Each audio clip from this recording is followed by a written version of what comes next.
It was The Prodigy with Firestarter. It was a song for me that really started my love for electronic music.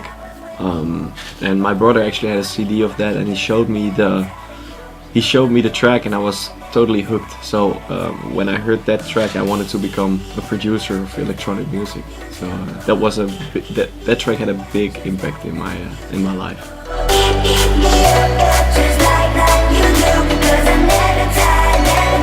It's just like a regular friend, you know. I don't really see him as the artist that he is and the superstar that he is. So it doesn't feel that way as well.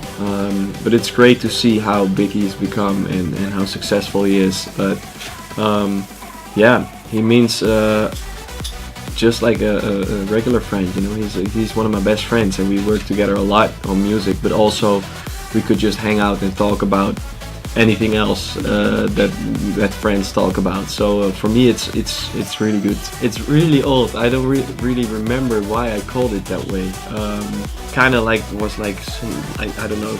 I don't even know if I had like inspiration for something, but I was like, I wanted to have a track name, and it's super important to think about that. But back then I was like, I need something, and I didn't have time to think about a great name. So that's why it's not like there's not something super deep behind it. It's just like a random name that I chose. But I like the question though. Yeah, there's nothing really behind it, but nowadays I really think about, okay, how should I call a track, and does it have a meaning, maybe where I produced it, or how I got the inspiration. But back then, yeah, maybe it sounded a little bit spacey, I don't know, that's why. It's called Never Tired of You.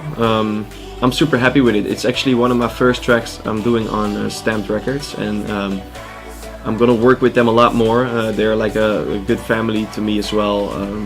The people working there are really great. They really understand my vision, and they really understand what I want to put out as an artist. And yeah, this is one of the first tracks of a big collaboration with them, so I'm super happy with it, and it's just like a start off, like a kickoff. But yeah, couldn't be better.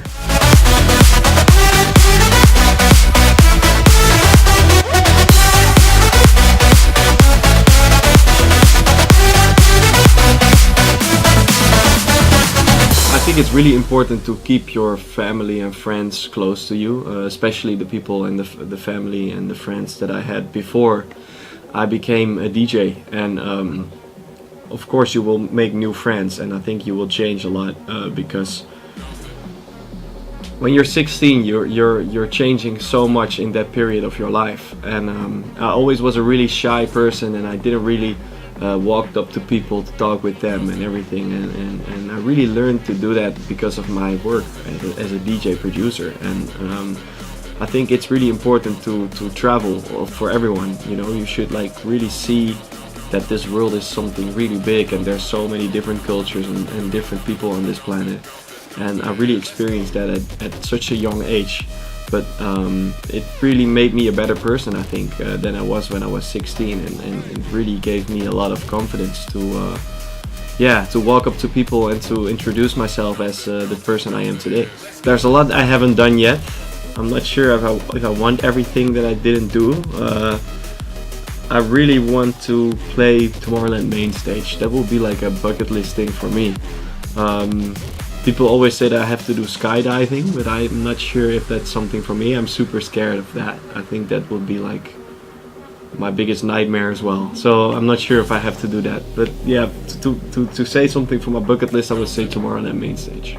I like everything around music and around an artist. I like fashion, I like art, I like architecture. I just like everything, and maybe I would do something completely different, but I guess I would be doing something creative as well, because I always like to create stuff, to create my own stuff. And maybe it's a video, maybe it's music, maybe it's something else. It's never really thought about it because I was a DJ at such a young age already. But if I had to say it right now, and if I was still in school, maybe I would like do something with architecture or something like that. Let's go.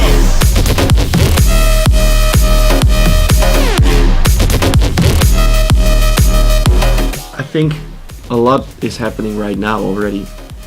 Talking like style-wise, everyone's searching for their own kind of sound in this scene. You know, everyone wants to give their own footprint in this business and in this music scene, and I think that's really cool because everyone's trying to be creative and everyone's trying to be unique, and I think that's where it's going a lot more. That people don't only focus on music, but they focus on everything else as well, like artworks. They focus on how they look on Instagram. They focus on the pictures, the style of the photos, everything, and I think that's really cool. You know, it's not only about music anymore, and people really think about everything else. I'm not really focusing on it actually. I hope to become high, of course, just like everyone else. But I think my main focus this year will be on new music. Will be on my whole presence everywhere on stage. I want to build the next level show. I want to build next level music, and I'm already really working on that. So my focus is more on that side, and maybe even think about next year for DJ Mac or anything else, because I just want to have this own sound and everything established before I can really say that I'm proud of a position that I'm on. I would say I would book Timmy Trumpet on a festival. He's a good friend, and I made a track with him recently. He's like a performer. He's like he will, if there's like no party, if there's like 10 people, he will make a party for them. So that's really great to see, and I think it will be a success even though there's not a lot of people on the festival. He will still make it a party. So if you want to have a good time, you should book him. Julian Jordan and Friends Festival. That will be the festival name, because I'm doing the night every year at ADE, and it would be awesome to do it as a festival as well, like to do that one day. I'm super happy with the lineup. I got like good friends, colleagues coming by, and also a lot of like special guests that are coming and make it the best night ever, I guess. And you know, it's always a really fun big back-to-back session, and I like that about ADE. I think every party is a little bit like that. Yeah, it makes it so much fun because you see all these friends and everyone around town and at your party, and they can finally see how you're doing in Amsterdam and how you're living here and how your party is and what kind of people you want in your club or at the party. So that's really something cool to do this year again.